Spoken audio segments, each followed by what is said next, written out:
you're not an analyst, you're not an academician, you're not a writer about the situation in the Middle East. By the way, us smart Jews like to analyze and show how smart we are.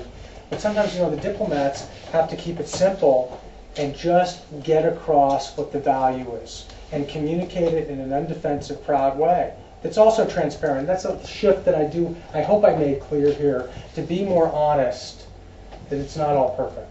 But it's like, and I hear you, and believe me, I know. I'm just speaking up, maybe even from a presentation standpoint. Yeah. That but even like positive transparency. Yes. That's a contradicting term. That presumes what the transparency will be. You know what I mean? So what happens if in this transparency there's something blatantly negative? What do? If this is where you're going, are you gonna go ahead and give such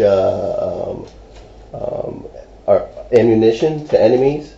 I'm just these little things where it's positive. Positive transparency. What is it? Think about that term. That's like it's presuming what the transparency will be. But I understand you're gonna But remember, Matt, I have an agenda.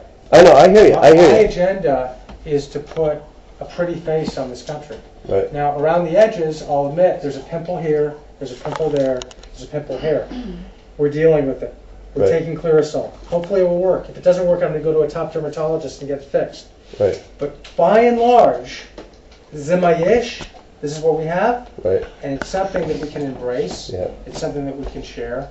It's something that we can grow together. Yeah. So that's my point. I have a bias. I want to make if you don't look good, we don't look good. I want to make the country look good. That's my job. That's my job. Okay. Yeah. I think we unfortunately have to cut off questions. I was wondering if you could just talk to us for 2 seconds about your new initiative. Is it public enough? Can you? Yeah, sure. That's kind of here. I've had especially the name. This is my third startup that I'm about to launch.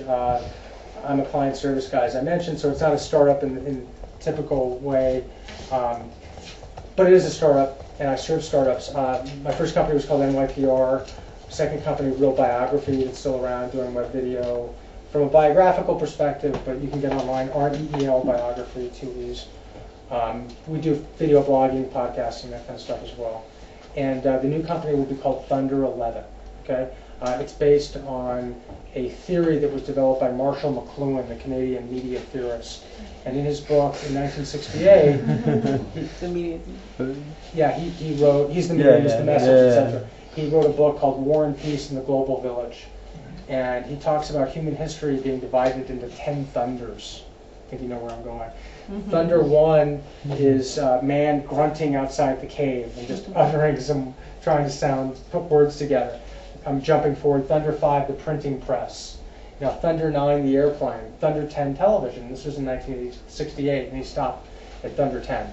So we're Thunder 11 for two-way communications, interactivity, and it's not necessarily that we're always Thunder 11, is that we represent startups. The concept is how we can market startups differently and represent startups who represent paradigm shifts.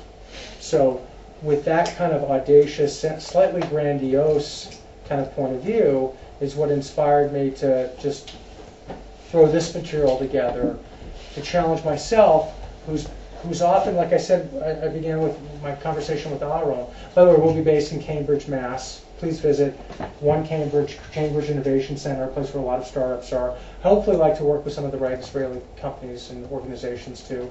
I pride myself in being a change agent in large organizations, but essentially we focused on startups, sort of being interim CMO type. But in terms of the paradigm shift, when Aaron invited me, part of me said, oh, this is a great excuse to come to Israel. I'll build a little trip around it. Maybe I'll take my son, my other 2 kids at home, my wife's at home, having fun. And but I said, then I went back and forth with you and Ariel. Yes. And like, what am I going to talk about? It's like Hasbara. Jesus Christ! I mean, come on. It's so done. It's so boring. It's so sick of it already. But I love it. And so then I thought, what could we do? So I tried to make it almost McLuhan-like in terms of thinking forward, in terms of keeping above the fray, in terms of leapfrogging a little bit of what a new paradigm could look like. And I had a very interesting meeting with Sarah this morning, Sarah Case. Sarah Cass.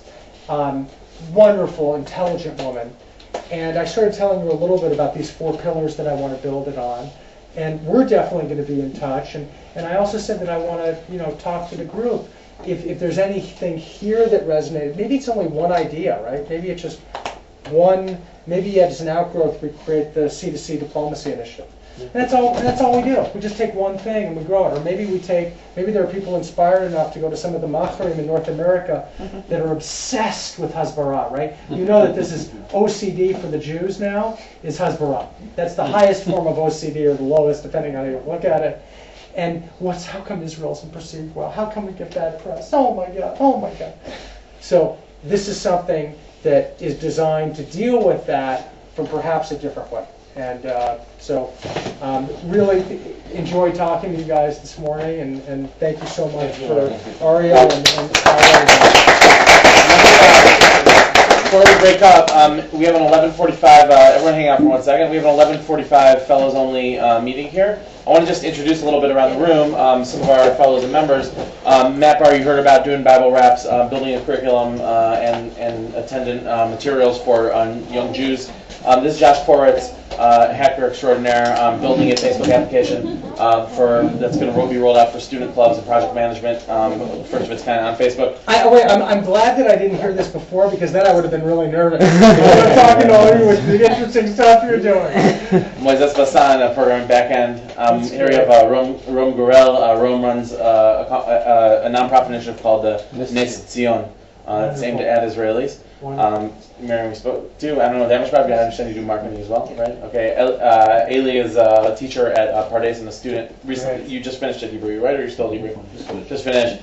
You're a singer who's the coordinator of the Institute. Adam Sokoloff is putting together a dance troupe called Hyper-Semitic Dance and Music program. Love it. It's going to do ethnic Jewish dance. Great name. See, that is such a great example. We talked about the Zionism. Do you see the difference between those two terms? I mean, wow. That's why I totally understand your point, by the way, and I think you have I think that's a route to take, but wow, that's cool. Then we have Nir Koretz over here, who is at WeFi, which is a company that just raised about $12 million in its second round and is launching big time across the world in terms of a new sort of model for internet connectivity. He and Dotan, who's sitting in front of him, are launching the franchise of Imagination Israel, which is a technology camp for Jews around the world to come to Israel. Program between. See, both these right here are better tactics than I had up there. Wow. Eliezer Israel, who you noted he was at Unicorn Systems, which was bought by IBM about a year ago. He's now the executive director of Badaim Yeshiva. Avi Bass is a student with Jason at Brandeis. Avi is building an Aliyah pilot trip for young Zionist leaders. They're calling it Impact Aliyah. The goal being that people come here and get involved in society. By the way, this young boy is going to be going to JCDS. Jewish Community Day School in Watertown. We're not far from Brandeis, and there's a couple Brandeis connections there. So. Okay, and here we have Mayor Laniato, one of our interns. Mayor has the Young Business Leadership Club that he runs at YU. Basically, picking the. At YU or in at YU. The young future business leaders. You met Rosella, who's starting a magazine in the UK. This is Jessica Kramerman from Mexico. Wait, Jessica, what's your major? Conscious Community Center, focusing on healing, creativity, and spirituality. Beautiful. Oh, that's beautiful. I never went to third grade. He said I lived in Baja, California. In La Paz, and Cabo San Lucas before there were any gringos there. There's no road. This is Dove. Dove is a musician who's building fusion Jewish and Southern music. Wonderful. And over here we have Danny. Danny's one of our members. He works on basically building tools for nonprofit companies, right? For what purpose? For Jewish nonprofits. For Jewish nonprofits. Tools. Wonderful. That's I'm going to Ellie. Danny's been pretty much our most consistent attendee of lectures in the member category. I live around the corner. And here we have Ellie Winkleman, the one who knew what a BHAG was. Ellie has something called Challah for Hunger, which she runs out west. Oh, that's great. I heard of that. That's awesome. And she's raising lots of money for Darfur. So that's